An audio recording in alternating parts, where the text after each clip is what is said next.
battuta che ha dettagliato un po' il percorso che abbiamo vissuto assieme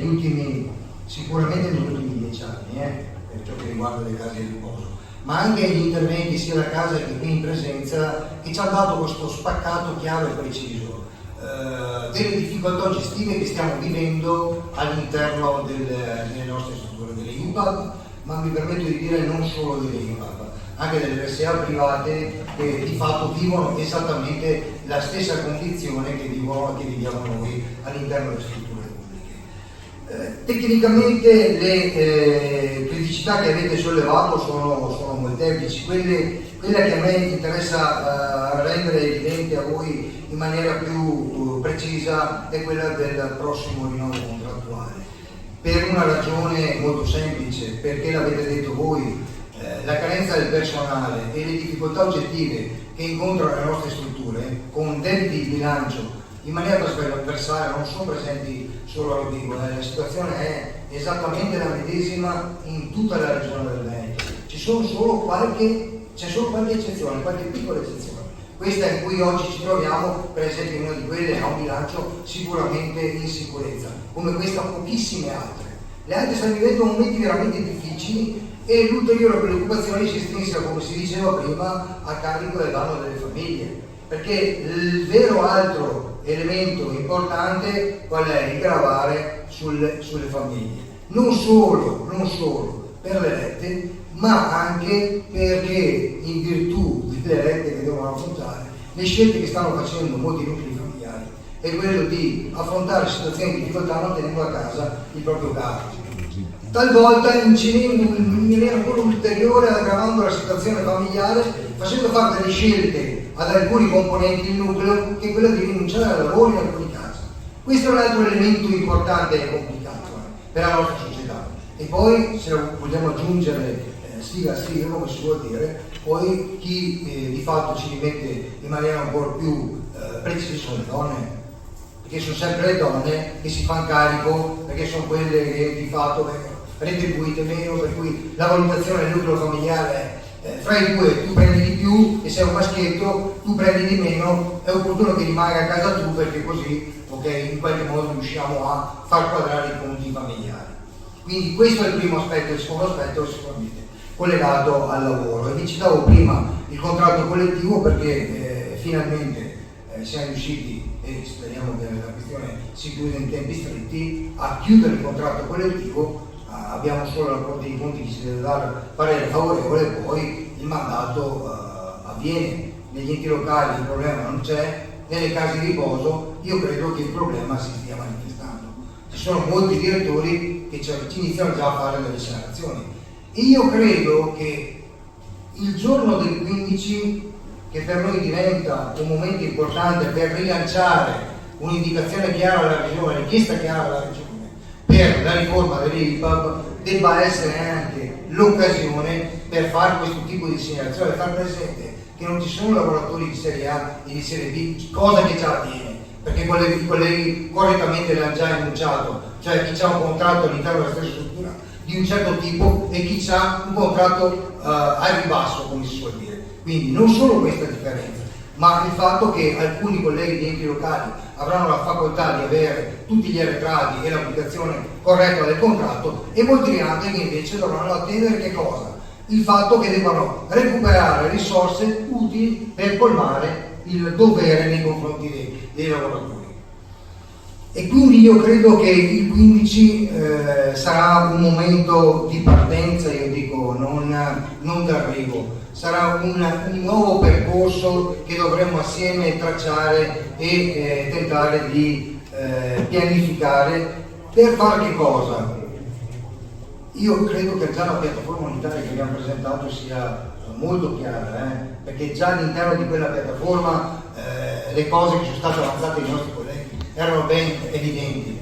fra le tutte quelle del contratto della sanità da applicarsi. Ma io credo che in quell'occasione noi dovremmo anche far capire alla Regione il momento importante che stiamo vivendo, le opportunità che abbiamo. Noi stiamo ridisegnando nell'ambito sanitario il nuovo percorso che vede oggi come oggi un quadro nuovo per ciò che riguarda l'attenzione verso il territorio. Era già previsto nel piano sociosanitario, ma il nuovo avvento con il decreto 71, quindi l'avvento delle case delle comunità, una maggiore attenzione e vicinanza al territorio, è questa l'occasione con cui tentare di inserire e cogliere la nostra piattaforma e renderla evidente rispetto alle tematiche che noi da tempo solleviamo e che speriamo che finalmente possano essere accolte in questo contesto particolare che stiamo vivendo oggi. Per cui ribadisco, il 15 diventa per noi una partenza che però deve vederci tutti attivi, non fisicamente perché l'hanno detto i nostri colleghi, ma lo conosciamo benissimo qual è la situazione all'interno delle strutture. Già la carenza strutturale delle nostre case di riposo non ci permetterà di essere presenti in maniera massiva. Lo faremo in maniera significativa con un numero adeguato di addetti ai lavori, che ci darà forza sotto la struttura per richiedere il confronto con la Regione. Ma ciò che dobbiamo fare noi da oggi in poi credo sia un intervento veramente di sensibilizzazione, qualcuno di voi l'ha detto, dobbiamo in qualche modo tentare di coalizzare, e rendere evidente qual è la situazione che stiamo vivendo noi all'interno delle nostre strutture, come lavoratori, ma far capire anche qual è il disagio che vivono gli ospiti, in maniera evidente. E con chi lo dobbiamo fare? Lo dobbiamo fare con la cittadinanza. Questo è il nuovo percorso che dobbiamo mettere in campo, a mio avviso, per poter in qualche modo rendere cosciente la cittadinanza della situazione che sta affrontando e sta vivendo i loro pari, perché non tutti hanno questa condizione,